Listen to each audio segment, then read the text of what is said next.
حضرت علی المرتضیٰ فرماتے ہیں سیدہ فاطمہ نے کبھی مجھے کوئی کچھ کہا ہی نہیں، کبھی فرمائش ہی نہیں کی۔ ایک دن بیمار ہو گئی تو کہنے لگیں، میں قریب بیٹھا تو میں نے کہا فاطمہ زندگی میں تو نے کبھی کچھ نہیں مانگا، اور عزت والے باپ کی عزت والی بیٹی، میرا دل کرتا ہے کوئی فرمائش تو کرنا۔ تو حضرت فاطمہ کہنے لگی علی اگر ایک انار مل جائے نا، اگر ایک، میرا دل کر رہا ہے اگر ایک انار مل جائے، ایک انار مل جائے تو طبیعت چاہ رہی ہے انار کھانے کو۔ مولا علی شیر خدا فرماتے میں گیا ایک انار خریدا بازار سے، 1 دینار تھا میری جیب میں، انار خرید کے جب واپس پلٹا نا تو کہتے ایک بوڑھا شخص، ہونٹوں پہ کمزوری، آپ فرماتے ہیں میرے باپ دادا کی عمر کا، لڑکھڑاتے اس کے ہاتھ اور کہنے لگا علی میں بھوکا ہوں کئی دنوں کا۔ حضرت علی فرماتے ہیں میرے پاس بھی وہ 1 ہی دینار تھا جس کا انار آ گیا۔ کہتے میں نے اسی وقت وہ انار نکالا، اس شخص کے ہاتھ میں رکھا، بوجھل قدموں سے جب میں اندر داخل ہوا نا تو پاک رسول کی پاک بیٹی، عزت والے نبی کی عزت والی بیٹی، صبر والے معبود کی صبر والی بیٹی، کہتے ہیں جب میں نے اپنا قدم اندر رکھا دروازے کے تو فاطمہ نے میرا اترا ہوا چہرہ دیکھا تو کہنے لگی علی پیسے اللہ کے راستے میں دے آئے ہو، خیرات کر رہے ہو؟ حضرت شیر خدا رضی اللہ تعالیٰ عنہ فرماتے میں فاطمہ کی طرف دیکھا تو میں حیران ہو گیا۔ میں نے کہا فاطمہ تجھے؟ کہنے لگی مجھے یقین ہے آپ انار لینے گئے تھے، آپ نے خرید بھی لیا تھا، اور مجھے پتا ہے علی میرے ساتھ بے وفائی ہو ہی نہیں سکتی، یہ کسی سوالی نے مانگ لیا ہوگا، علی آ جا، مجھے انار کھانے سے وہ سکون نہیں ملا جو تو اللہ کے راستے میں دے آیا ہے تو سکون ملا، کھانے سے نہیں ملا جو تیرے دینے سے ملا ہے۔ مولا علی کہتے صبر کر کے میاں بیوی بیٹھ گئے تو دروازے پہ دستک ہوئی، ایتن اٹھ کے دروازے پہ گیا تو حضرت سلمان فارسی دروازے پہ کھڑے تھے، انہوں نے نا 9 انار مجھے دیے، کہنے لگے نبی پاک نے بھیجے ہیں، یہ 9 انار ہیں نبی پاک نے بھیجے ہیں۔ تو حضرت علی شیر خدا فرمانے لگے ہمارے نہیں کسی اور کے ہیں، ہمارے نہیں کسی پڑوسی کے ہیں، دائیں بائیں دیکھ لے، کہنے لگے نہیں تمہارے ہی ہیں، فرمانے لگے نہیں میرے ہوتے تو 10 ہوتے، اس لیے کہ اللہ فرماتا ہے من جاء بالحسنۃ فلہ عشر امثالھا، تم ایک نیکی کرو گے میں 10 کا اجر عطا کروں گا۔ فرمایا میرے ہوتے تو 10 پورے ہوتے، اللہ رسول نے بھیجا، اور میرا یقین کمزور ہو سکتا ہے، میرے ہوتے تو 10 ہوتے، یہ 9 ہے۔ حضرت سلمان فارسی نے جیب میں ہاتھ ڈالا، 10واں بھی نکالا، کہا علی تیرے 10 ہی تھے، میں تو تیرا امتحان لے رہا تھا، 10 ہی تھے تیرے، یقین کی دولت زنجیریں کاٹ دیتی، یقین کی دولت انسان کو نواز دیتی۔ جب تو لڑکھڑاتا ہوا آیا ہے، میرے نبی پاک نے فرمایا یوں نہ کہا کر کہ یا اللہ چاہے تو دے چاہے تو نہ دے، جب مالک سے مانگ تو کہا کر یا اللہ تجھی سے مانگنا ہے، میں لے کے اٹھوں گا، تو مجھے دے گا، پر میں جتنا تیرا یقین کامل ہوگا اتنا ہی اللہ تجھے جھولی بھر کے عطا فرمائے گا۔ کمزور سا مسلمان، لڑکھڑاتا سا مسلمان دیکھتا ہوں کرتا ہوں، اور یہ بھی نہ دیکھا کریں بھائی ایمان یقین کو استقامت کے درجے پہ لے، یہ نہ دیکھا کریں کہ وہ کیسے دے گا، وہ کسی وسیلے کا محتاج نہیں ہے، وسیلے کو پسند کرتا ہے، پر وسیلے کا محتاج وہ بغیر وسیلے کے بھی دے دیتا ہے۔ ہر آدمی ماں باپ کے ذریعے پیدا ہوتا ہے، اگر پیدا کرنا چاہے تو جناب عیسیٰ کو بغیر باپ کے پیدا کر دیتا ہے۔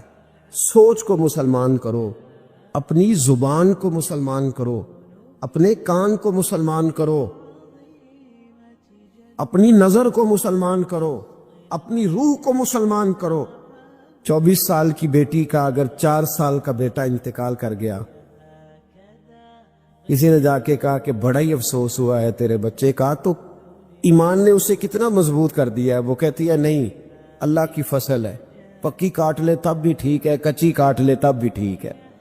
اب یہ جو نظریہ ہے اس نے اسے جوان کر دیا ہے، مضبوط کر دیا ہے، توانا کر دیا، اس نے اس کے اندر ایک تبدیلی، اسلام سوچ کی تبدیلی کا نام ہے۔ اگر نظر بھی میلی رہے، زبان بھی گالی سے غیبت سے بھرپور رہے، دلوں میں حسد رہے، کینہ رہے، عداوت رہے، تو پھر من کے میلے اگر تن اجلا کر بھی لے تو لوگوں کی نظر میں تو شاید وہ بن سنور جائیں، لیکن میرے نبی پاک نے فرمایا رب تو جب بھی دیکھتا ہے تیرا دل ہی دیکھتا ہے۔ ہم نہ ہم اپنے بوسیدہ جسموں پر رنگین کپڑے پہن کے نا مرے ہوئے من کا تن اجالا کر کے لوگوں کے سامنے آتے، دیکھ لو میں کتنا نیک پرہیزگار ہوں۔ او بھائی، نیکی اور پرہیزگاری کا تعلق دنیا داروں کے ساتھ نہیں ہے، نیکی اور پرہیزگاری کا تعلق اللہ رسول کے ساتھ۔ تو بتا تیرا رب رسول کے ساتھ وہ رشتہ کتنا مضبوط ہے۔ حضرت بایزید بستانی رحمت اللہ علیہ کا زمانہ مبارکہ تھا تو ایک یہودی اور مسلمان کا دوستانہ تھا، تو وہ یہودی سے وہ مسلمان دوست روز کہتا تو مسلمان ہو جا، وہ ٹال دیتا، کہتا چل یار ٹھیک ہے انشاءاللہ خیر ہو جائے گی، جس طرح انسان ٹال مٹول کرتا ہے نا اپنے جملوں میں، وہ ٹالتا۔ وہ کہتا نہیں یار تو مسلمان ہو جا، تو میرے دین میں آ جا، میرا دوستانہ بھی ہے، پیار بھی ہے، تعلق بھی ہے، میں چاہتا ہوں مذہب بھی ایک ہو جائے، عقیدہ اور نظریہ بھی، تو مسلمان ہو جا۔ جب اس نے کئی دنوں اصرار کیا اور بات کو نہ چھوڑا تو یہودی بول پڑا، کہنے لگا یار میں نے 2 اسلام دیکھے ہیں، بتا کون سا اختیار کروں؟ 2 اسلام دیکھے، کہا 2 اسلام کون سے؟ کہنے لگا ایک اسلام وہ ہے جس پہ تو عمل کرتا ہے، اور ایک اسلام وہ ہے جس پہ حضرت بایزید بستامی عمل کرتے ہیں۔ میں نے 2 اسلام دیکھے، ایک میں نے تجھے دیکھا ہے کہ میں شراب پیتا ہوں تو معاذ اللہ تو بھی میرے ساتھ پیتا ہے، حالانکہ تو مسلمان ہے۔ اگر میں جوا کھانے جاتا ہوں تو بھی میرے ساتھ جاتا ہے، حالانکہ تو مسلمان ہے۔ اگر میں جھوٹ بول رہا ہوتا ہوں تو 10 مجھ سے بڑھ کے بولتا ہے، حالانکہ تو مسلمان ہے۔ اگر میں چوک میں کھڑے ہو کر معاذ اللہ بہن بیٹی بہو پہ گندی نظر ڈال رہا ہوتا ہوں تو بھی ڈال رہا ہوتا ہے، حالانکہ تیرا دعویٰ ہے کہ تو مسلمان ہے۔ ہم دونوں پارٹنر ہیں، بزنس کرتے، جہاں سے حرام کمائی میں کھاتا ہوں تو بھی وہیں سے کھاتا ہے، حالانکہ تو مسلمان ہے۔ کہنے لگا ایک اسلام تیرا ہے اور ایک اسلام حضرت بایزید بستامی کا ہے، اس کی میں نے نظر کو بھی پاک دیکھا ہے، جسم کو بھی پاک دیکھا ہے، روح کو بھی پاک دیکھا ہے۔ مسلمان جائیں تو ان کو بھی اس کے پاس سکون ملتا ہے، بے ایمان چلے جائیں تو اللہ دولت ایمان عطا فرما دیتا ہے۔ ایک اسلام تیرا ہے، ایک اسلام حضرت بایزید کا ہے، تو بتا کون سا دین قبول کروں؟ اگر تو تیرے والا اسلام ہے تو پھر تو اس میں کوئی مسئلہ نہیں، کلمہ ہی ایک پڑھنا ہے، لا الہ الا اللہ محمد رسول اللہ صلی اللہ علیہ وسلم، باقی تو سارے کام وہی ہیں جو یہودیوں والے، عیسائیوں والے، کافروں والے۔ تو ٹھیک ہے پڑھا دے، پڑھ لیتا ہوں، ایک کلمے کا فرق ہے۔ اور اگر اسلام وہ ہے جو حضرت بایزید کا ہے تو پھر تو نہ میرے ساتھ گفتگو کر، پر حضرت بایزید کو کہے مجھے آ کے کہے، اس لیے کہ اگر اسلام وہ ہے جس کی حضرت بایزید جس پر عمل کرتے ہیں تو میں کل بھی کلمہ پڑھنے کو تیار ہوں، میں آج بھی کلمہ پڑھنے کو تیار۔ مسئلہ یہ بن گیا ہے کہ ہم بڑے تگڑے مسلمان ہیں،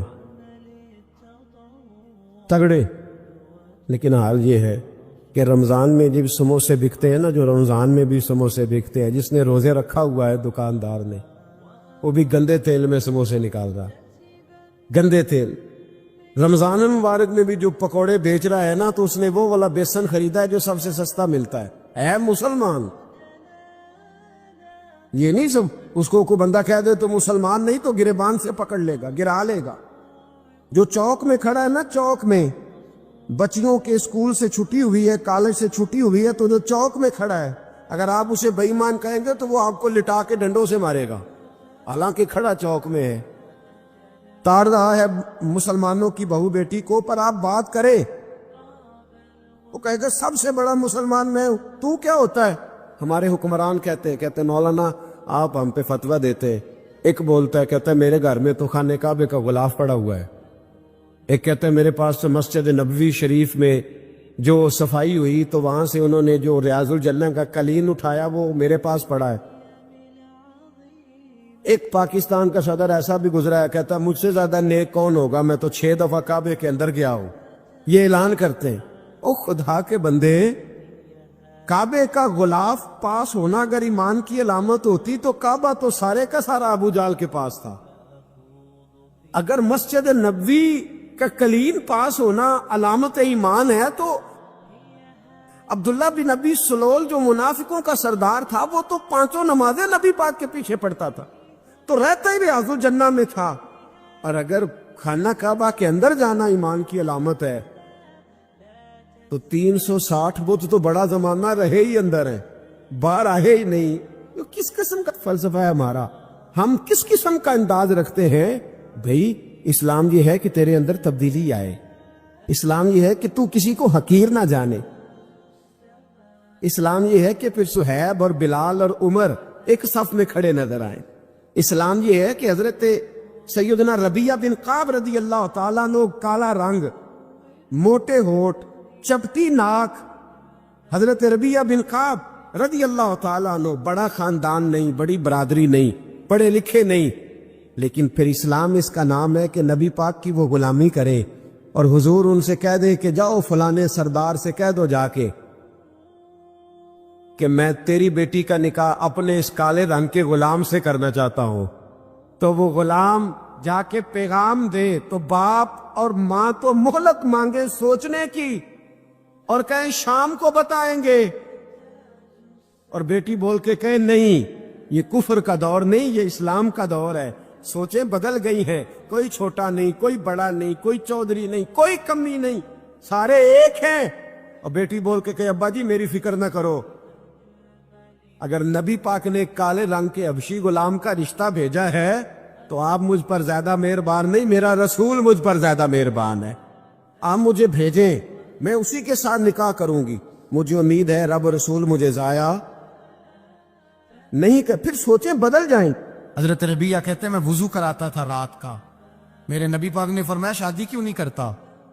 تو میں نے کہا یا رسول اللہ نہ میرے پاس حسن ہے، نہ پیسے ہیں، نہ کوئی کاروبار ہے، مجھے کون رشتہ دے گا؟ میرا روپ بھی نہیں تے میرا رنگ بھی نہیں، میں نے یار مناؤن دا ٹنگ بھی نہیں، کون مجھے رشتہ دے گا؟ کہتے حضور خاموش ہو گئے. دوسرا دن آیا تو میں وضو کرانے پہنچا تو نبی پاک نے فرمایا شادی کیوں نہیں کرتا؟ کہتے میں نے کہا حضور کون رشتہ دے گا؟ وہی 3 باتیں دہرائیں، نہ پیسے ہیں، نہ حسن ہے، نہ کوئی کاروبار ہے، نہ مکان ہے. فرمایا حضور نے تیسرے دن پھر کہا. جب دوسرا دن ہوا نا تو حضور نے کہا، حضور خاموش ہوئے میرے جواب پر.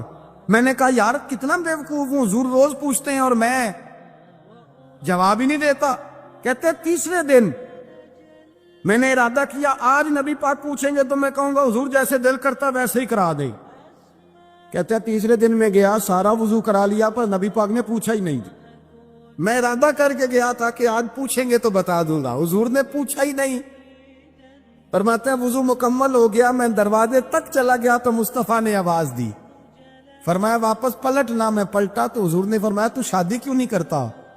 کہتے ہیں میں کھل کے مسکرایا. میں نے کہا محبوب تیرے کرم پہ قربان جاؤں، کیا انداز محبت ہے، حضور مہربانی کریں کرا دیں. فرمایا فلاں سردار کے پاس جا، ایک وضو کراتے ہیں، اور اعزاز حضور نے کتنا دیا، جا سردار کے پاس اور اسے جا کے کہہ کہ اللہ کے رسول فرماتے اپنی بیٹی کا نکاح تیرے ساتھ کر دے. فرماتے میں گیا، ماں باپ کو بڑی فکر ہوتی ہے بیٹیوں کی. وہ کہنے لگا میں شام کو خود نبی پاک کی بارگاہ میں آؤں گا. کہتے میں باہر نکلنے لگا تو وہ بچی پردے کی اوٹ سے بولی، کہنے لگی غلام ٹھہر جا، ابا جی آپ کو میری فکر ہے، اماں جی میری فکر ہے، میری فکر نہ کریں اور یہ نہ دیکھیں آیا کون ہے، یہ دیکھیں بھیجا کس نے ہے. آپ مجھے حوالے کریں نبی پاک کے، حضور کے حوالے کریں، اللہ رسول مجھے کبھی ضائع نہیں کریں گے. حضرت ربیعہ کہتے ہیں حضور نے میری شادی کا بندوبست کیا. حضرت بریدہ اسلمی سے کہا کہ تو اس کے لیے کھجور کی گٹھلی کے برابر سونا لا. حضرت حارثہ بن نعمان سے کہا تو اس کے لیے ایک کمرے کا اجرے کا بندوبست کر. حضرت عثمان غنی سے کہا تو نے ولیمہ کرانا اس کا. فرمایا میں تو تھوڑی نوکری کرتا تھا، مصطفیٰ نے ساری زندگی کا ہی بندوبست فرما دیا. یہ مزدور کے ساتھ حضور کا انداز. پہلے میں نے شروع میں کہا کہ مزدور اس بات کو سمجھتا ہی نہیں کہ اس کا مقام کتنا، وہ اس بات کو جانتا ہی نہیں اللہ نے اسے اعزاز کتنا دیا ہے. ملت کا جوان سب سے پہلے تو کبھی کسی کی جیب کی طرف نہ دیکھے. اور یہ بات یاد رکھ لیں، درجنوں بزرگوں کے ارشادات کی روشنی میں ایک موٹی بات بیان کر رہا ہوں. توجہ ہے میری بات پر؟ جس کی توجہ دوسروں کی جیب پہ ہوتی ہے وہ رسوا ہو جاتا ہے. کاہل لوگ جو زندگی میں صرف ہاتھ پھیلانے کے عادی ہوتے ہیں، ان کے دامن میں سوائے رسوائی کے کچھ نہیں آتا، ان کے حصے میں سوائے بدنامی کے کچھ نہیں آتا. اور جو اپنی بازو کی قوت کے زور پر، اقبال کہتے ہیں اپنی دنیا آپ پیدا کر اگر زندوں میں ہے، سر آدم ہے ضمیر کل فقہ ہے زندگی، اپنے لیے خود جینا سیکھے، ملت کے لیے کچھ کرنا سیکھے، اپنی زندگی میں اللہ کے فیصلوں پر راضی ہونا سیکھے، راضی ہونا سیکھے۔ رب کریم کے فیصلوں پہ راضی ہونے کی عادت بنے گی تو ایمان مضبوط ہوگا، توکل مضبوط ہوگا، اللہ تبارک و تعالیٰ کی ذات پر بھروسہ مضبوط ہوگا، حضور کی غلامی میں پختگی آئے گی، شب و روز سکون کے ساتھ گزریں گے، زندگی اطمینان والی ہو جائے گی۔ بہت سارے لوگ ایسے ہوں گے جو آپ کو رزق کی نظر سے دیکھیں گے، شرط یہ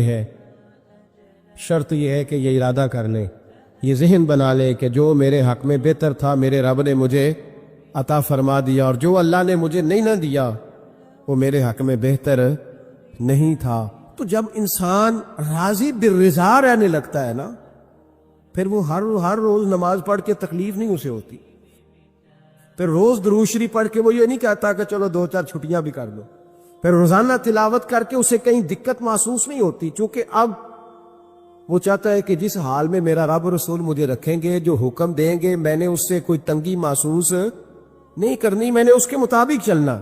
بندے اللہ سے راضی ہی نہیں راضی ہوتے۔ امام غزالی سے کسی نے پوچھا تھا، امام غزالی سے، کہ حضور اللہ کا بندے سے راضی ہونا کمال ہے یا بندے کا اللہ سے راضی ہونا کمال ہے؟ تو امام غزالی مسکرائے، فرمانے لگے رب تو بڑا ہی مہربان ہے، وہ تو بڑی جلدی راضی ہو جاتا ہے، وہ تو مسجد میں آ کے توبہ کرے تو اللہ راضی، کسی یتیم کے سر پہ ہاتھ پھیرو تو اللہ راضی، وہ تو کسی اندھے کو رستہ دکھایا تو اللہ راضی ہو گیا، وہ تو طوائف نے کتے کو پانی پلایا تو اللہ۔ امام صاحب فرمانے لگے یہ بندہ ہے جو اللہ سے راضی نہیں ہوتا، جس کے پاس اولاد نہیں وہ کہتا ہے چلو ایک بیٹی مل جائے تو میں راضی ہوں، بیٹی مل گئی تو کہتا اب ایک بیٹا بھی ملے تو پھر راضی ہوں، پھر کہتا ہے یہ دونوں اچھی تعلیم حاصل کر لے تو پھر میں راضی ہوں، پھر کہتا ہے یہ بہت زیادہ پیسے کمائے تو پھر میں راضی ہوں۔ بہرحال راضی ہوتا، لیکن جو راضی ہو جاتا ہے نا، اللہ اکبر، جو اللہ سے راضی، سکھی بڑا رہتا ہے، سکون میں بڑا رہتا ہے، مطمئن بڑا رہتا ہے، جو سمجھ لیتا ہے نا کہ جو میرے رب نے بہتر سمجھا وہ میرے اللہ نے مجھے۔ میں کبھی کبھی سوچتا ہوں کہ یار حضرت بلال حبشی نے کوئی عہدہ نہیں مانگا ساری زندگی،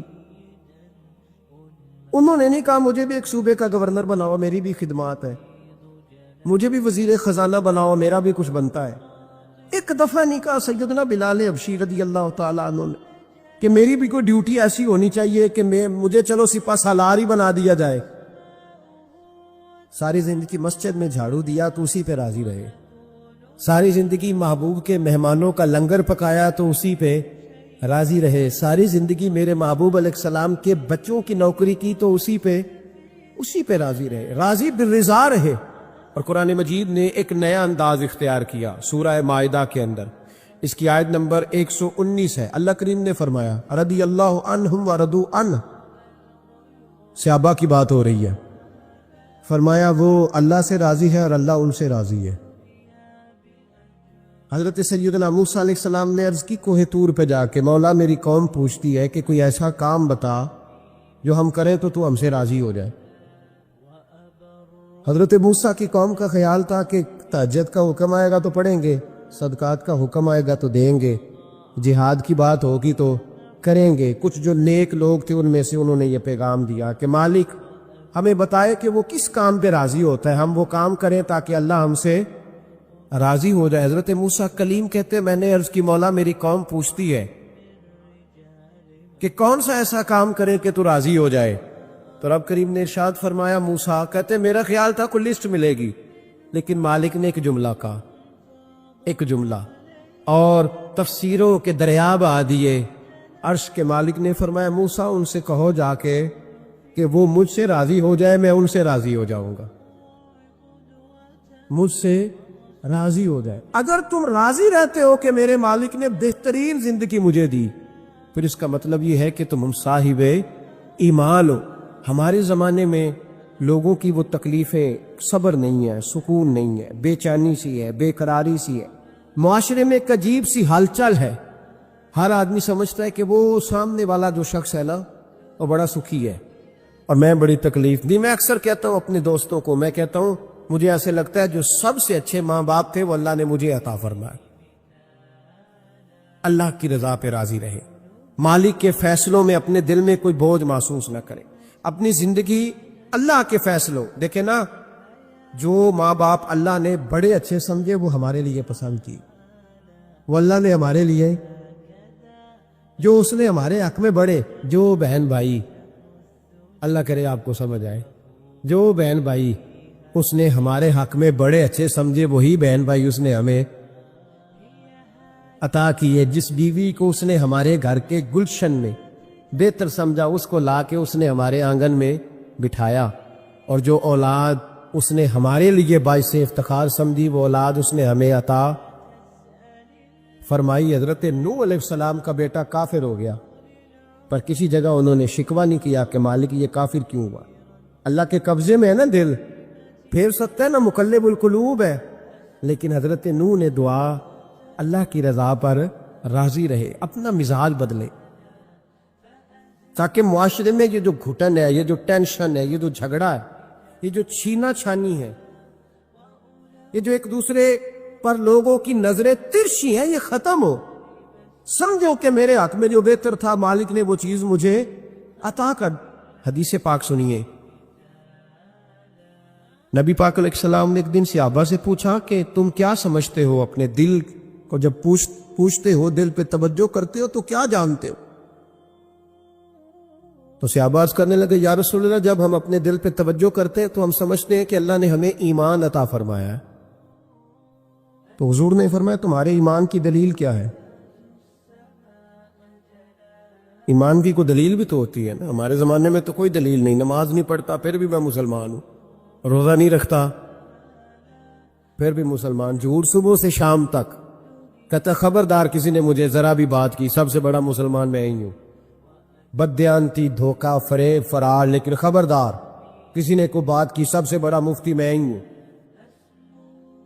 جرم سارے پائے جاتے ہیں. دلیل کیا ہے بھائی؟ اگر کسی دیکھیں نا، اگر درخت ہے تو دلیل یہ ہے کہ پھل بھی ہے، شاخیں بھی ہیں، لیکن تو صاحب ایمان ہے تو دلیل کیا ہے؟ تو نبی پاک صلی اللہ علیہ وسلم نے صحابہ سے پوچھا کہ تم ایماندار ہو تو دلیل دو. تو بڑے خوبصورت تھے میرے محبوب کے تیار کردہ لوگ. عرض کرنے لگے یا رسول اللہ، ایمان کی دلیل یہ ہے کہ اگر اللہ ہمیں نعمت دیتا ہے تو ہم شکر ادا کرتے ہیں، اگر کبھی مصیبت آتی ہے تو ہم صبر کرتے ہیں، اور یا رسول اللہ ہم اپنے رب کے ہر فیصلے پر راضی رہتے ہیں. ہم اپنے اللہ کے ہر فیصلے پر. اب حضور نے رزلٹ کا اعلان کیا تو میرے محبوب فرمانے لگے پھر سنو، میں گواہی دیتا ہوں واقعی اللہ نے تمہیں دولت ایمان عطا فرمائی ہوئی. پھر واقعی اللہ نے تمہیں دولت ہے، اگر تم اپنے رب پر راضی ہو، اگر تم راضی ہو اس کام پر جس پہ اللہ نے تمہیں رکھا ہوا ہے، اگر تمہیں کسی کو دیکھ کر تکلیف نہیں ہوتی، اگر تم نہ حسد میں جلتے ہو، نہ بغض میں، نہ کینے میں، نہ تکبر میں، نہ احساس کمتری کا شکار ہوتے، تو میرے نبی پاک صلی اللہ تعالی علیہ وسلم نے فرمایا کہ قیامت کے دن میری امت کا ایک گروہ ایسا ہوگا جسے اللہ تبارک و تعالیٰ اس طرح جنت میں پہنچا دے گا جیسے کوئی بندہ اڑ کے جنت میں چلا جاتا ہے. وہ جب جنت میں پہنچیں گے نا تو فرشتے ان سے پوچھیں گے تم نے حساب دیا؟ کہیں گے ہمیں تو پتہ ہی نہیں حساب کیا ہے. پل صراط سے گزرے؟ کہیں گے خبر ہی نہیں پل صراط کہاں ہے. تو یہاں کیسے آ گئے؟ کہیں گے اللہ کے فضل سے، اللہ کے فضل سے. تو کہا بتاؤ تو صحیح تمہاری نیکی کیا تھی؟ تو کہیں گے دو باتیں تھی، ایک تو ہم اللہ کے حلال کو حلال جانتے تھے، رب کے حرام کو حرام جانتے تھے، اور دوسرا یہ تھا کہ ہم اللہ کے ہر فیصلے پہ راضی رہتے تھے. اللہ کے ہر فیصلے پہ، تو جو رب کریم کی رضا پہ راضی رہے پھر اسے کسی حساب کتاب کا سامنا نہیں کرنا پڑے گا، پھر اسے پل صراط کی دشوار گزار گھاٹیوں کا سامنا نہیں کرنا پڑے گا. شرط یہ ہے کہ وہ اللہ کی رضا پہ راضی رہے، وہ اللہ کے فیصلے کو بصیر و چشم مانے، وہ عاجزی اور انکساری کے ساتھ گردن جھکا دے، اپنے مالک کے فیصلوں پر جھکا دے. اللہ نے حضرت ابراہیم کو اولاد نہیں دی، پھر زمانے کے بعد دی، پھر دینے کے بعد کہا کہ جاؤ وادی غیر ذی زرع ان میں چھوڑ کے آؤ. سخت گرمیاں ہو جائے تو لوگ بچوں کو اسکول نہیں بھیجتے، چھٹیوں کا اعلان ہو جاتا ہے، لیکن حضرت ابراہیم چھوڑ آئے بچہ. اور بچہ، ایک تو بچہ اللہ تعالیٰ روٹین میں دیتا ہے تو اس کی قدر و منزلت اور ہوتی ہے، اور ایک بندہ بڑی دعاؤں التجاؤں خواہشات کے بعد لیتا ہے، اس کی قدر و منزلت. وہ بچہ جو بڑی دعاؤں کے بعد لیا، کا چھوڑ آؤ، کوئی کھانا نہیں، پانی نہیں، دانا نہیں، حضرت ابراہیم چھوڑ آئے. 13 سال اکٹھے رہنے کی اجازت نہ ملی، اور جب اجازت ملی تو کہا اب چھری اٹھاؤ اور بیٹے کی گردن پہ چلا دو. آپ اس کو آسان کام سمجھتے ہیں؟ اتنی تسلیم و رضا، ہر فیصلے پہ راضی ہونا، ہر فیصلے پہ. یہاں ہمارا حال یہ ہے کہ 2 منٹ کے لیے تکلیف آتی ہے تو لوگ واہ ویلا کرتے، شور بچاتے، کفر بولتے. ہر آدمی آپ اس کو ٹٹول کے دیکھیں تو کہتا ہے سب سے تکلیف میں ہی ہوں. کس سولی پہ لٹکے ہوئے ہم؟ آخر کون سا معاشرے کا ایسا دکھ ہے جو صرف ہمارے پاس ہی آ گیا؟ ہر آدمی کہتا ہے مجھے نہ چھیڑنا، سب سے زیادہ غمگین میں ہی ہوں. بھائی بتا تو صحیح نا کہ آخر کون سی ایسی چیز ہے جو مالک نے تجھے عطا نہیں فرمائی؟ لیکن ہماری آزمائشیں ہیں، ہمارے جملے ہیں، ہماری گفتگو ہے کہ ان سے شکوہ چھلکتا، ان سے شکایتیں ٹوٹ ٹوٹ کے نیچے گرتی ہیں. ہم یہ سوچتے ہی نہیں کہ ہمیں نہیں پتا ہمارے حق میں بہتر کیا ہے. ہمارے رب کو پتا ہے کہ ہمارے حق میں بہتر کیا ہے. اس لیے لوگ شکایت نہیں کرتے تھے. آج ہر بات پر شکایت ہے، ہر بات پر لوگ شکوہ کرتے ہیں، اور ہر بات پر لوگ اللہ تبارک و تعالیٰ کی بارگاہ ناز کے نافرمان بنتے ہیں. اور پھر سوال کیا، یا اللہ تو راضی ہو جا، یا اللہ تو. اور اللہ کیا فرماتے ہیں موسیٰ اپنی قوم سے کہو یہ مجھ سے راضی ہو جائے، میں بھی ان سے راضی ہو جاؤں گا. حضرت رابعہ بصری رحمت اللہ تعالی علیہ نا طبقہ صوفیاء میں ایک بڑی منفرد حیثیت رکھتی ہیں، علیحدہ ایک مقام ہے. اور ان کی زندگی بتاتی ہے کہ اللہ کی معرفت اور رب تبارک و تعالیٰ کا قرب صرف مرد کے لیے خاص نہیں. اگر عورت بھی توجہ کرے تو اللہ اسے بھی خزانے کھول کے عطا فرماتا ہے، اسے بھی اللہ خزانے کھول. حضرت رابعہ بصری اکثر نہ اولیاء اللہ کی مجالس میں جا کے بیٹھتی تھی، بیٹھتی پردے کے اندر تھی لیکن بیٹھا کرتے. جو لوگ اس رستے کے مسافر ہوتے ہیں وہ بات کو سمجھتے ہیں کہ یہ گہرا معاملہ ہوتا ہے. کسی جگہ سے کوئی ایسی چیز ملتی ہے جس کو فوری طور پر طبیعت اور نفس قبول نہیں کرتا، لیکن جو صوفیاء ہوتے ہیں نا، سالکین طریقت، معرفت کے رستے کے مسافر، وہ چونکہ مسافر ہوتے ہیں تو انہیں جو بندہ بھی منزل کا رستہ بتاتا ہے وہ اس کی بات غور سے سنتے ہیں، اعتراضات نہیں کرتے، شکوے نہیں کرتے، بن کے نہیں بیٹھ جاتے. ہمارے زمانے میں مسافر نہیں ہے طریقت کے، ہمارے زمانے میں یہاں مرید کامل ہے، یہاں پھر پیر ہیں جو مطلق العنان ہے، جن کے سامنے جو سوال ہی نہیں پیدا ہوتا کسی اور کی بھی سنے، ممکن نہیں. حضرت رابعہ بصری بیٹھی تھی.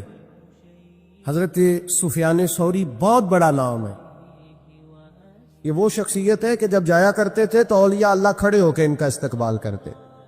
بغداد میں اتنا بڑا درجہ تھا ان کا. حضرت جعفر بن سلیمان بھی بیٹھے تھے، سفیان ثوری بھی بیٹھے.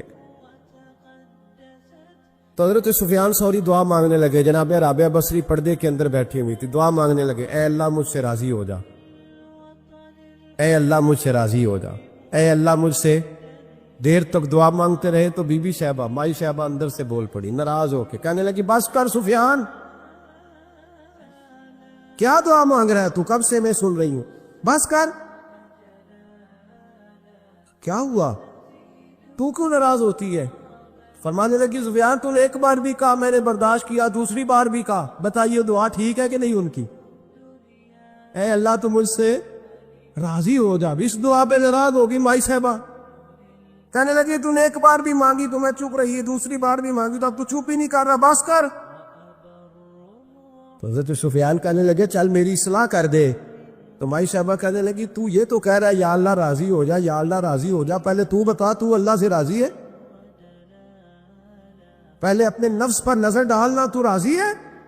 روز نہیں مانگتا کہ 2 کروڑ چاہیے، 6 کروڑ چاہیے انسان کا نفس، روز نہیں کہتا بڑی گاڑی چاہیے، روز نہیں کہتا میرے بھی ٹھاٹ باٹ ہو، میں بھی بڑی گاڑی میں کھڑے ہو کے لوگوں کو ہاتھ لہرا کے لیڈر بنوں، روز نہیں کہتا میرا بھی بڑا نام ہو۔ پہلے بتا گا تو راضی ہے؟ حضرت سفیان ثوری نے جب بات سنی تو جھگڑا نہیں کیا، بلکہ اللہ اکبر کہا، چیخ مار کے رونے لگے، کہنے لگے رابعہ تو سچ کہتی ہے،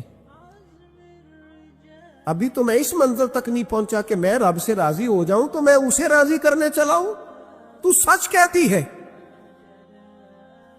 قریب ہی حضرت جعفر بن سلیمان بیٹھے تھے، وہ بی بی رابعہ کے پاس گئے، کہنے لگے مائی صاحبہ مجھے تو بتا دے آخر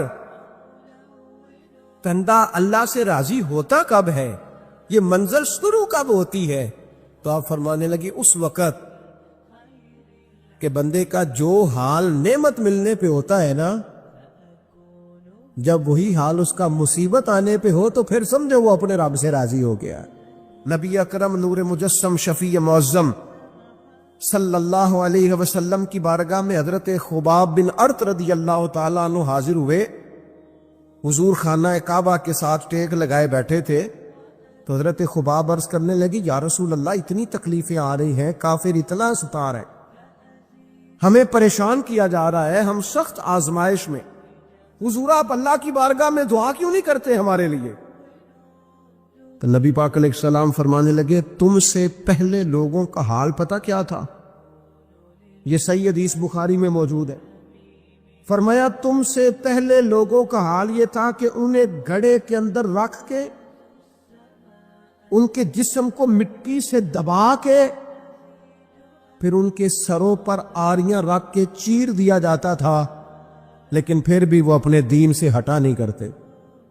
نبی پاک علیہ السلام فرمانے لگے تم سے پہلے لوگوں کا یہ عالم تھا کہ ان کے جسم لوہے کی کنگھیوں سے کریت دیے جاتے تھے، ان کا گوشت اتار دیا جاتا تھا، لیکن وہ اپنے دین سے ہٹنے کو تیار نہیں ہوتے تھے۔ یاری تیری سونے پر ازمائشاں تیریاں اگ، اے سونا پرکھیا جامدہ ہی پہلو نال اگاں دے لگ۔ اپنی زندگی میں تیار رہیں، ذہنی طور پر آزمائش کے لیے تیار رہیں، مزاج بنائیں۔ جب بندہ پہلے سے تیار ہوتا ہے نا، اس کا خیال ہوتا ہے کہ آزمائش آ گئی تو میں نے صبر کرنا ہے، پہلے سے اس کی تیاری ہوتی ہے، پھر وہ ذرا گھبراتا نہیں، پریشان نہیں۔ ہم تیار نہیں ہیں ذہنی طور پر، ہر بندے کو سکھ چاہیے، ہر بندے کو، بلکہ ہمارے ہاں تو لوگ کہتے ہیں مرید ہو رہا ہوں تاکہ میری طرف تکلیف کوئی نہ آئے۔ تو میں کیا کرتا ہوں، پہلے پیر سے پوچھ لو اسے کبھی آئی ہے کہ نہیں، اگر اسے آئی ہے تو پھر اس کا مطلب ہے تمہیں بھی آ سکتی ہے۔ لوگ نماز اس لیے شروع کرتے، کہتے ہیں میں 5 نمازیں بھی پڑھتا ہوں، میں صدقات بھی کرتا ہوں، کام میرا پھر نہیں چلتا۔ تو میں کہتا ہوں تمہیں پتہ ہی نہیں، نمازی کے لیے تو آزمائش ہے، جتنا جتنا ایمان کامل اتنی اتنی آزمائش بھی زیادہ۔ اور یہ میں اپنے پاس سے نہیں کہہ رہا، ساری زندگی دیکھیں نا آپ آزمائشوں سے بھری۔ ادھر آ جائیں نا، جناب ایوب ہیں، کتنے بیمار ہو گئے، کتنے بیمار ہو گئے، 12 سال گزر گئے طبیعت خراب کو، 8 دن کے بخار میں لوگوں کے شکوے، 12 سال بیت گئے تو قبول محمد بخشا۔ بس عرض اتنی ہے کہ راضی رہن پیارے۔ آپ دیکھیں نا جناب یعقوب پیارے ہیں نا اللہ کے، لیکن آدھی زندگی روتے گزر گئی بیٹے کی یاد۔ جناب یوسف پیارے ہیں نا، سونا بنا کے نا، اور باپ کا لاڈلا بنا کے نا، محبت پوری کرا کے، پیار پورا۔ یا بنی لا تقصص رؤیاک علی اخوتک فیکیدوا لک کیدا ان الشیطان للانسان عدو مبین۔ او میرے بیٹے بھائیوں سے بات نہ کرنا ورنہ وہ کچھ چال چلیں گے، شیطان آدمی کا کھلا دشمن ہے۔ اتنا دنیا میں پیارا بچہ اور اس وقت کوئی نہیں تھا جتنے جناب یوسف ہیں، پر یوسف کبھی بھائیوں کی مار کھائے، کبھی کنویں میں جائیں۔ کریم کا کرم ہے نا، کنویں میں پھینکے تو بچا لے، لیکن وہاں سے نکلے تو پھر وہ بکے، پھر کبھی یہاں بکے، کبھی مصر کے بازار میں بکے۔ او یار تو غور تو کر، وہی جناب یوسف اللہ کے پیغمبر پھر جیل جائے، ساری تکلیفیں سہ کے فرمایا لو یوسف اب میں تمہیں مصر کا بادشاہ بناتا ہوں۔ آپ جس کی بھی تاریخ ٹٹول کے لائیں گے نا وہ آزمائشوں والی والا نہ بولو وَلْنَكُمْ بِشَيْءٍ مِّنَ الْخَوْفِ، ہم ضرور تمہیں آزمائیں گے۔ کائنات میں سب سے زیادہ پیار اللہ کا اپنے محبوب کے ساتھ، لیکن دیکھ لو نا پیدائش سے پہلے ہی حضور کے والد چلے گئے، 4 سال یا 6 سال کی عمر میں والدہ گئیں، 8 سال کی عمر تھی محبوب کے دادا کا جنازہ اٹھا تو محبوب پیچھے پیچھے جنازے کے جا رہے۔ پھر وقت آیا جب تبلیغ دین کا، تو دنیا کا کون سا دکھ اور کون سی تکلیف اور کون سی اذیت ہے جو حضور کو نہیں دی گئی، لیکن کریم ہر وقت کہتے ہیں افلا اکون عبدا شکورا، میں رب کا شکر گزار بندہ نہ بنوں۔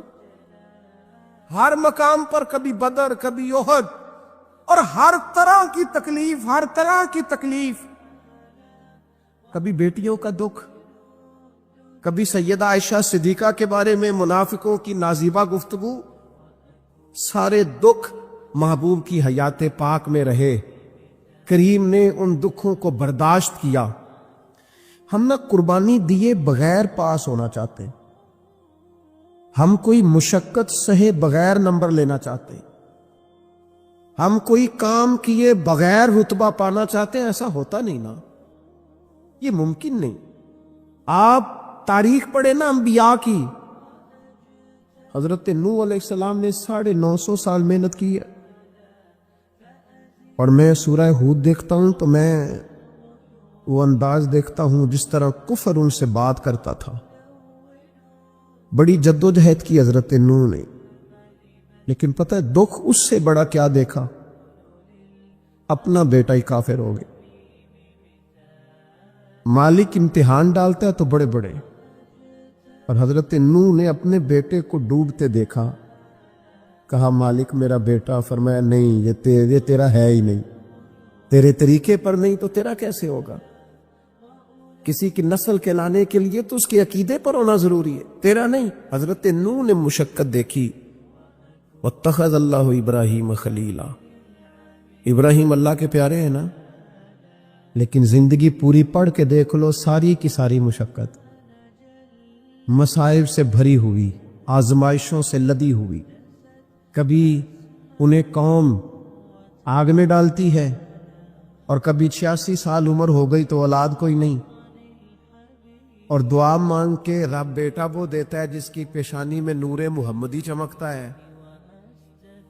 اچھا پہلے دیا نہیں، اب دیا، فلما بالغا ماہ سعیا، اور جب وہ ذرا ساتھ چلنے کے قابل ہو گیا، ہر بندہ کہتا نہیں منون خیر ہے میرا پتر جوان ہو گیا ہے، جب وہ بیٹا ساتھ چلنے کے قابل ہوا تو فرمایا ذبح کرو، کرو نا ذبح۔ تھوڑی دیر کے لیے دل پہ ہاتھ رکھ کے بتاؤ، اور بچے کو بخار چڑھ جائے تو نیند نہیں آتی، مائیں منتیں مانگتی پھرتی ہے، روتے پھرتے باپ، بچے کی طبیعت ٹھیک نہیں، فقط بیمار ہے، اور جسے یہ کہا جائے ذبح کر، جناب ابراہیم تیار ہو گئے اور بیٹے کو ذبح کر دیا، چھری چلا دی۔ وہ تو مالک نے کہا کہ ابراہیم تم پر سلام ہو، تم نے اپنا خواب سچ کر دکھایا ہے۔ حضرت ابو سعید خدری رضی اللہ تعالیٰ عنہ فرماتے ہیں میں نبی پاک علیہ الصلوۃ والسلام کی خدمت میں حاضر ہوا، اور حضور کے دست مبارک کو چومنے کے لیے میں نے اپنے ہاتھ جب آگے کیے تو تپش تھی، تیز بخار تھا نبی پاک کو۔ تو حضرت ابو سعید خدری رضی اللہ تعالیٰ عنہ ارشاد فرماتے ہیں کہ میں نے، یہ سنن ابن ماجہ میں موجود ہے، فرماتے میں نے عرض کیا یا رسول اللہ صلی اللہ علیہ وسلم اتنا تیز بخار؟ حضور فرمانے لگے ہم پر جو آزمائشیں آتی ہیں نا انبیاء پر، وہ عام لوگوں سے دگنا آتی ہے، یہ تو لاڈلے ہیں، یہ تو محبوب ہیں اللہ کے۔ فرمایا عام لوگوں سے دگنی آزمائش آتی ہے، لیکن فرمایا ہمارا رب بڑا کریم ہے، ہمیں اجر بھی ڈبل ہی عطا کرتا ہے، ہمیں اجر بھی ڈبل ہی عطا کرتا ہے۔ تو حضرت ابو سعید خدری کہتے موقع اچھا تھا، میں نے ایک سوال بھی کر دیا، میں نے کہا یا رسول اللہ صلی اللہ علیہ وسلم بتائیے نا بھلا دنیا میں زیادہ آزمائشیں کن کو آتی ہیں؟ تو حضور فرمانے لگے سب سے زیادہ آزمائشیں اللہ کے انبیاء کو آتی ہیں، نبیوں کو آتی۔ حضور اس کے بعد فرمایا اس کے بعد جو ان کے زیادہ قریب ہوتا ہے اسے آتی ہے۔ لوگ کیا سمجھیں گے امام حسن کی آزمائش کو؟ لوگ کیسے سمجھیں گے سیدنا امام حسین کی آزمائش؟ فرمایا جو ان کے زیادہ قریب ہوتا ہے اسے زیادہ آزمائش آتی ہے۔ تو حضور کے سب سے قریب تو امام حسن ہے نا، امام حسین ہے نا۔ تو کیا سمجھتا ہے قربت بس نسبت کے اظہار کا نام ہے اور بڑے لطف کے ساتھ زندگی گزارنے کا نام ہے؟ تو نبی پاک علیہ الصلوۃ والسلام نے فرمایا بات بڑی مزے کی ہے، فرمایا پھر اللہ کے بعض بندے تو ایسے ہوتے ہیں جنہیں اللہ فقر میں مبتلا کر دیتا ہے، فرمایا ان کے پاس صرف ایک چادر رہ جاتی ہے، اتنا فقر ان کے پاس آتا ہے۔ لیکن جو حدیث کے آخری لفظ ہے نا وہ وجد والے ہیں، وہ وجد والے ہیں، وہ سرور والے ہیں۔ ہمارا یہ مزاج ہوتا ہے کہ میٹھا میٹھا کھا جاؤ اور ذرا کڑوا آ جائے تو سویرے بھی رو شام بھی رو، حال ہی کوئی نہیں، غریبی بڑی، پریشانی بڑی، حضرت صاحب گھر سے بیماری جاتی نہیں۔ اور جناب کیا بتائیں، بعض لوگ تو ایسے ہیں جن کی بات سن کے لگتا ہے زندگی میں کبھی سوئی ہی نہیں، اتنے بڑے بڑے دکھ سناتے ہیں۔ او خدا کی رحمت کا بھی تو ذکر کرنا، خدا نے جو تیرے اوپر انعامات کیے ان کا بھی تو ذکر کرنا، ان کا تذکرہ ہی نہیں کرنا میرا بھائی۔ نبی پاک علیہ السلام نے فرمایا ان لوگوں پر دکھ آتے ہیں پر قربان ہونے کو جی چاہتا ہے ان لفظوں پر۔ حضور فرمانے لگے وہ رب کی طرف سے آنے والے دکھ پر بھی اس طرح راضی ہوتے ہیں جس طرح تم میں سے کوئی راحت ملنے پر راضی ہوتا ہے، سکون والی چیز ملنے پر جس طرح تم راضی ہوتے ہو اس طرح وہ دکھوں پر بھی راضی ہوتے ہیں۔ دکھ قبول محمد بخشا، دکھ قبول محمد بخشا، پر ایک شرط لگائی چھوٹی سی میاں صاحب نے، انہوں نے کہا 100 دفعہ قبول ہے، دکھ 100 دفعہ قبول، دکھ قبول محمد بخشا پر راضی رہن پیارے۔ یہ شرط یہ ہے کہ تو راضی رہ، تو راضی رہ، دکھ قبول محمد بخشا، راضی رہ نا پیارے۔ اور حضرت سلطان صاحب کہنے لگے ایسا کیتی ہے جان حوالے رب دے، ایسا عشق کمایا ہے اسی مرن تو پہلو ہی مر گیا، باہو تا مطلب نو پایا، ہم نے تو پہلے سے ہی نتیجہ نکال دیا۔ تو سکون ڈھونڈنے نکلا ہے، تو چاہتا ہے زندگی میں آرام مل جائے۔ پھر آپ دیکھ لیں دور حضرت صدیق اکبر کا آیا تو حضرت ابوبکر صدیق اس امت میں نبیوں کے بعد سب سے بڑا درجہ رکھتے ہیں، لیکن کوئی زندگی اس طرح کی تو نہیں کہ بڑے 2.25 سال بڑے آرام سے حکومت کی ہو۔ منکرین زکوٰۃ سے لڑنا پڑا حضرت ابوبکر صدیق کو، آزمائش تھی، لوگ منکر ہو گئے زکوٰۃ۔ حضرت صدیق اکبر لڑے، ختم نبوت کے تحفظ کے لیے لشکر تیار کیے، بہت سارے مسائل کا سامنا کرنا پڑا، صبح دن راتیں جناب ابوبکر نے مشقت کر کے خلافت اسلامیہ کو مضبوط کیا۔ دور حضرت عمر کا آیا، ساری دنیا مدینہ منورہ میں اندر سے دروازے بند کر کے سخت گرمی میں سوتی ہے، اور جناب عثمان غنی کہتے ہیں کہ میں نے فاروق اعظم کو 60 سال کی عمر میں دیکھا کہ مال غنیمت کے 2 اونٹ دوڑ گئے تو عمر بھاگے جا رہے ہیں، ان اونٹوں کو لے کے آ رہے ہیں، اور میں کہتا ہوں جناب آپ آرام کرتے، ساری دنیا سو رہی ہے، فرمایا سویا کرتا تھا کبھی خلیفہ بننے سے پہلے۔ عمر کسی غلام کو کہہ دیتے تو چونکہ پیار تھا نا، یارانہ تھا نا، حضرت عثمان بڑی محبت سے کہتے ہیں امیر المومنین کسی غلام سے کہتے ہیں اگر مال غنیمت کے اونٹ چلے گئے تھے تو لے آتا، تو حضرت عثمان کے کندھے پہ ہاتھ رکھ کے جناب عمر رو پڑے، کہنے لگے یار یہ حضور کے دین کی امانت بڑی ذمہ داری، لے آؤ سجنا اساں توڑ نبھائی، اساں جان بھی دتی تے رات دے رہے۔ یہ بڑی ڈیوٹی ہے، یہ بڑی ذمہ داری ہے۔ میں کیسے غلام کو بھیج دیتا؟ مسلمانوں کا مال ہے، جب ڈیوٹی میری ہے تو کیسے کسی کو بھیجتا؟ یہ آزمائش ہے، یہ دکھ ہے۔ 22-24 لاکھ مربع میل کے حکمران حضرت عثمان غنی، ان کا دور آ گیا، یعنی وہ شخص جس نے چڑھتی جوانی میں بھی نظریں جھکا کے رکھی ہیں، اور جس شخص نے اپنا سارا مال دین پر قربان کر دیا، اس کے گھر کا گھیرا تنگ کر لیا گیا۔ بہت بڑی ذمہ داری حضرت عثمان پر آئی، پڑی۔ اور جناب عثمان غنی کا حال یہ ہے کہ 40 دن گزر گئے، جس شخص کے اپنے ذاتی مصارف لاکھوں کروڑوں میں لوگوں پر خرچ ہوتے ہیں، 40 دن سے اس نے کھانا نہیں کھایا، اسے ڈھب اور سلیقے سے روٹی پانی نہیں ملا، گھر میں قید ہیں۔ لوگوں نے کہا عثمان ہمیں اجازت دے دیں ہم لڑیں۔ کہنے لگے کیسے دے دوں؟ حضور کا مدینہ اور میری وجہ سے خون بہہ جائے، بس میرے اوپر آئی ہے تو میں نبھاؤں گا، یہ ذمہ داری ہے۔ کہا پھر عثمان خلافت؟ فرمایا یار یہ بھی میری مجبوری ہے۔ میرے نبی پاک نے فرمایا تھا عثمان اللہ تمہیں قمیض پہنائے گا، لوگ اتارنا چاہیں گے، دیکھنا اتارنا نہ، وہ قمیض نہ اتارنا کیسے چھوڑ دوں؟ حضرت عثمان بھی شہید ہو گئے، جناب عمر بھی شہید ہو گئے، حضرت علی المرتضیٰ شیر خدا، وہ کیا 9-10 سال کی عمر سے حضور کے ساتھ چلے، ہر غزوے میں، ہر میدان میں، ہر جہاد میں، ہر جگہ آگے آگے۔ ان لوگوں نے دین سے نفع نہیں لیے۔ حضرت علی المرتضیٰ شیر خدا تو کوفے کی جامع مسجد کے پاس کھڑے ہو کے کہتے تھے میری کوئی بندہ زیرہ خرید لے۔ امیر المومنین کہہ رہے ہیں میری طامت زیادہ پھٹ گئی ہے، اب تو پیوند لگنے کی جگہ بھی کوئی نہیں بچی، یہ زیادہ پھٹ گئی ہے، اگر مزید پیوند لگ سکتے ہوتے تو میں زیرہ نہ بیچتا، یہ میری زیرہ کوئی خرید لے، کوئی خرید لے زیرہ۔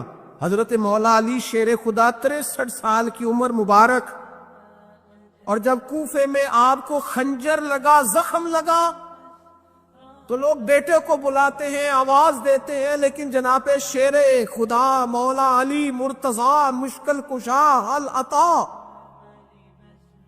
حضرت علی المرتضیٰ شیر خدا زیر لب ہلکا سا مسکرائے، ادھر دیکھیے گا، اور مسکرا کے پتہ کیا فرمانے لگے؟ کہنے لگے فزت برب الکعبہ، لو بھائی کعبے کے رب کی قسم علی کامیاب ہو گیا ہے۔ حضرت صالح نے تبلیغ شروع کی تو کہنے لگے پہلے معجزہ دکھاؤ۔ جی آج تو نہیں نا لوگ معجزے مانگتے، آج بھی لوگ کرامتے اور معجزے، اللہ معاف کرے، جو چیزیں معجزہ تو ہو نہیں نہ سکتا، لیکن آج بھی لوگ، آپ یقین کریں، کہتے ہیں یہ بڑی نمازیں پڑھتا ہے تو پھر بخشا کیوں نہیں گیا، پھر کیوں نہیں منو سلوا کیوں نہیں اترا اس پر، پھر میں بھی اسی طرح ہی ہوں، کیا اس کے اندر خوبی آ گئی؟ مولوی بھی ویسے ہی ہے، صوفی بھی ویسے ہی ہے، لوگ مان نہیں رہے، دو دلیلیں مان نہیں رہے، ابھی بھی لوگ بحث نہیں کرتے، کیا فرق آ جائے گی، ویسے ہی ہیں سارے۔ اللہ تعالیٰ سے ڈرنا چاہیے، ہمیں سامنے والے کی طرف دیکھ کر صحیح ہونے کا حکم نہیں ہے، ہمیں اپنی اصلاح کا حکم ہے، اپنی طرف دیکھ کے اپنے آپ کو ٹھیک کرنے کا۔ الزام لگا کے گزر جانا اس کا کوئی مطلب، سنو اور یاد رکھو۔ حضرت صالح علیہ السلام سے کہنے لگے پہلے معجزہ دکھائیں، تو حضرت صالح علیہ السلام نے فرمایا اونٹ کہاں سے پیدا ہوتے ہیں؟ کہاں اونٹنی کے بطن سے۔ فرمایا آؤ میں تمہیں پہاڑ کے اندر سے اونٹنی پیدا کر کے دکھاتا ہوں۔ کہاں سے؟ پہاڑ کے اندر سے۔ حضرت نوح ساتھ لے کے گئے تو پہاڑ کے اندر سے اونٹنی نکلی، اور اونٹنی بھی گابن تھی، اس کے پیٹ میں بچہ، اور اونٹنی اتنا دودھ دیتی تھی کہ ساری بستی دودھ پی جاتی تھی، پھر بھی دودھ بچ جایا کرتا تھا۔ لیکن حضرت نوح علیہ السلام نے فرمایا تم نے دیکھ تو لیا ہی اسے، یہ جتنا دودھ دے گی روٹی بھی اتنی کھائے گی، ایک دن تم سارے پانی پیو گے، ایک دن یہ سارا پانی پیا کرے گی، ایک دن تم سارے باقی جانوروں کو گھاس کھلاؤ گے، ایک دن یہ اونٹنی، اور اونٹنی کا نام کیا؟ ناقۃ اللہ، اللہ کی اونٹنی۔ کس کی اونٹنی؟ نام کیا ہے؟ اللہ کی، یہ اللہ کی اونٹنی ہے۔ تو حضرت نوح علیہ السلام کی اونٹنی فرمایا اس کی بے ادبی نہ کرنا۔ باز نہیں آئے لوگ، باز نہیں آئے، کہنے لگا جی دودھ دینا تو ٹھیک ہے، پر یہ جو سارا پانی پی جاتی ہے نا، یہ صحیح نہیں، یہ جو ساری گھاس کھا جاتی ہے یہ نہیں تھی، دودھ دینا تو ٹھیک ہے پر یہ نہیں صحیح۔ آپ نے فرمایا اسے کچھ نہ کہنا، اللہ کی اونٹنی ہے۔ میں کہا کرتا ہوں ان لوگوں نے ناقۃ اللہ کی بے ادبی کی، حضرت نوح علیہ السلام کی اونٹنی کی ٹانگیں کاٹ دی، صالح علیہ السلام کی۔ اور دیکھو اللہ بڑا بے نیاز ہے، اگر پیدا کرنا جانتا ہے تو حفاظت کرنی نہیں جانتا، لیکن رب کریم نے فرمایا نہ کرنا۔ انہوں نے ان کے پیر کاٹ دیے، کانوں پہ چھریاں لگائیں۔ اونٹنی جب مر گئی، اونٹنی اللہ تبارک و تعالیٰ کی وہ اونٹنی جب مر گئی تو حضرت صالح علیہ السلام کی قوم پر رب کریم نے زلزلہ بھیجا۔ اذا زلزلت الارض زلزالہا، جب زلزلے آئے گے اور جب ان کا زلزلہ آنا ہے، زلزلہ آتا ہے نا، کیا کرتی ہے قوم؟ لا الہ الا اللہ، لا الہ لا الہ الا اللہ، کلمے جاری ہو جاتے۔ بلکہ ایک دفعہ ایسا بھی ہوا کہ مسجدوں میں اعلان ہونے لگے زلزلہ آ رہا ہے، جو فجر کے لیے نہیں اٹھے زلزلے کے لیے وہ بھی اٹھ گئے، جن کا دعویٰ ہے نا میری سویرے آنکھ نہیں کھلتی، ان کی لگی نہیں کتنے گھنٹے، بعد میں بھی نہیں لگی، ٹی وی پہ اعلان ہوتے رہے کوئی نہیں آ رہا، سو جاؤ چپ کر کے، لیکن آنکھ لگی۔ موت سے تو ڈرتا ہے، اللہ سے ڈرتا ہی نہیں، موت کا خوف ہے رب کا نہیں۔ زلزلہ آیا، ساری قوم تباہ ہو گئی۔ بتاؤ اگر ناقۃ اللہ کی گستاخی ہو تو اللہ ناراض ہو جاتا ہے، اور اگر اولیاء اللہ کی ہو، اگر اولیاء اللہ کی ہو تو رب ناراض نہیں ہوتا؟ شرم نہیں آتی لوگوں کو داتا صاحب کی بے ادبی کرتے؟ شرم نہیں آتی لوگوں کو غوث اعظم کی گستاخی کرتے؟ حیا نہیں آتی جنہوں نے دین پھیلایا ان کی بے ادبی؟ میں درد سے کہتا ہوں، رو کے کہتا ہوں، اور اگر کلیجہ پھٹ سکے تو میں دکھاؤں زخم کتنے۔ ایک حج کے موقع پر ایک بابا جی، اس سال 4,80,000 روپے کا پرائیویٹ حج تھا، اور بابا جی کی کیفیت کمزور تھی، بیچارے بیمار تھے، اس کے باوجود وہ گئے۔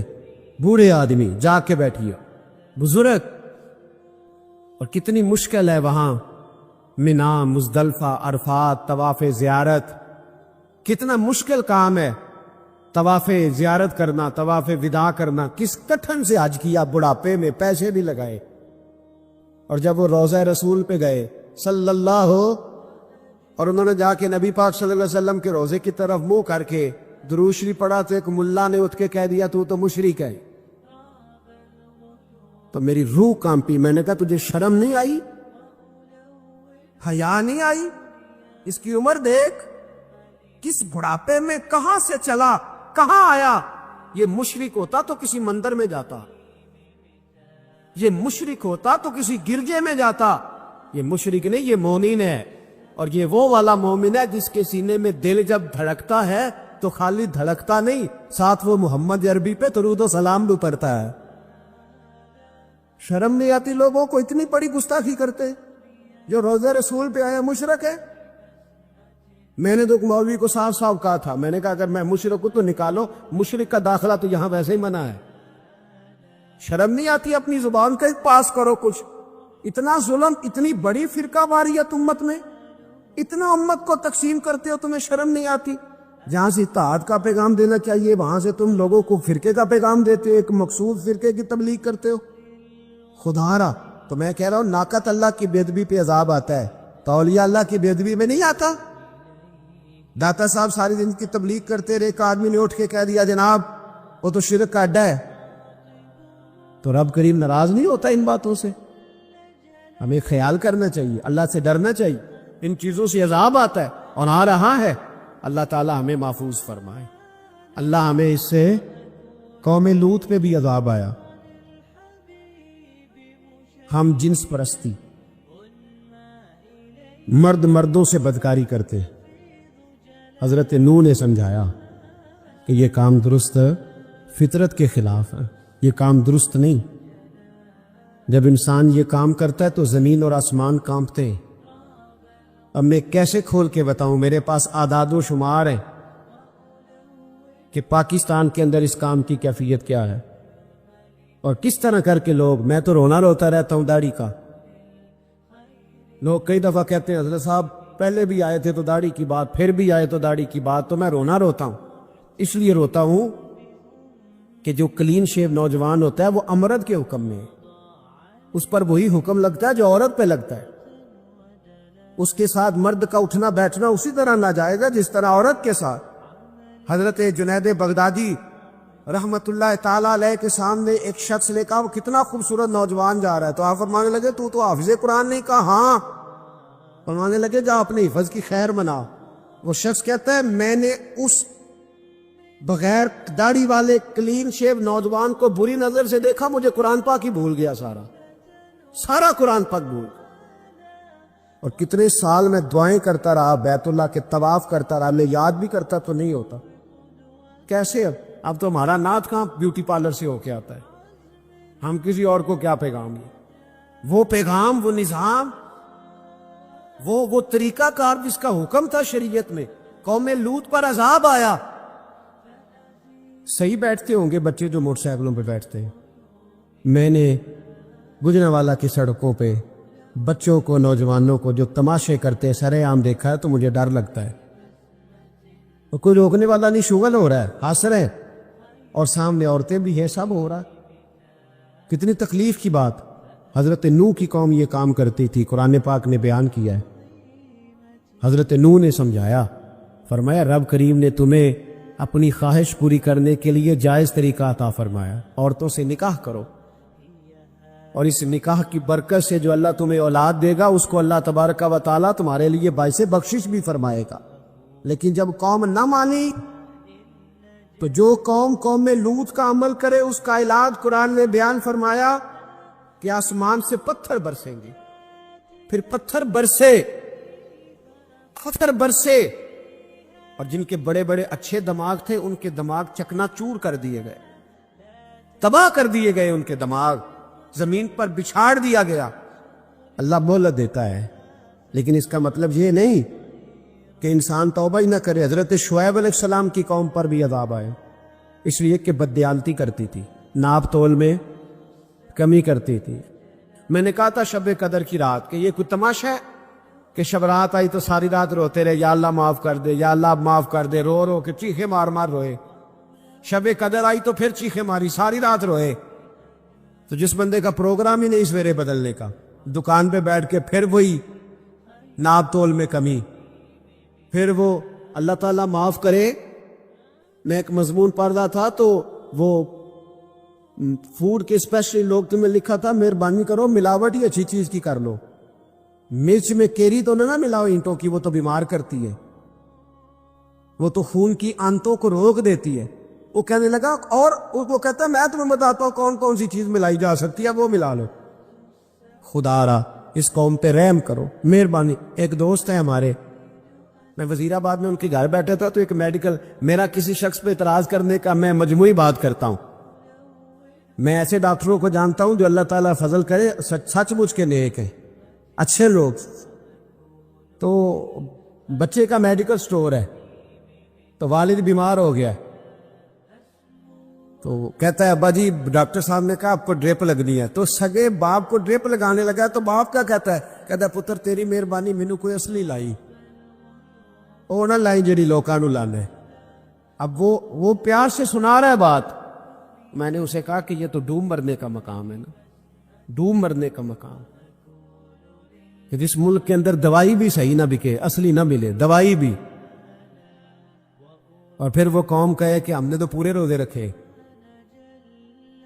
ہم نے تو بڑا صدقہ اور خیرات کیا، دوائی بھی اصل نہ ملے۔ جناب شعیب علیہ السلام کی قوم ناپ تول میں کمی کرتی تھی، تو اللہ تبارک و تعالیٰ نے ان پر بتا عذاب کس طرح کا بھیجا، شدید گرمی ہوئی۔